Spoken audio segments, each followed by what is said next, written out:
Mga anak, mahal oh. Nagluto ko kayo ng paborito nyo. Wow! Kumain na kayo at papasok na rin ako sa trabaho. Ay, mahali ka na. Sabayin mo na kaming kumain. Ako nang bahala. Naganda ako ng baong ko. Doon ako kakain sa trabaho. O sige, basta umuwi kang maaga, ha? Mahal, baka hindi ako makauwi ng maaga ngayon eh. Kasi malayo yung tour namin at saka marami akong turista ngayon. Ay naku, ano ka ba naman? Lagi ka nalang late umuwi. Ako, mahal, alam mo naman kailangan ko mag-ipon, di ba? Para sa kasal natin. Asus! O, dali na kain tags yung pasabaw. Message.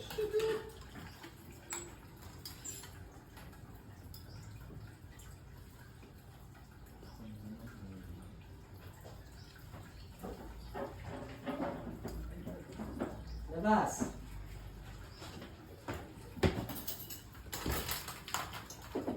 Sige na, anak. Kain pa. Mahal, kailangan ko na umalis. Mga anak, tulungan yung nanay niyo, ha? Ingat ka, ha? Mahal yung cellphone mo na iwan mo. Salamat. Oh, una na ako, ha? Sige, ingat. God, thank you.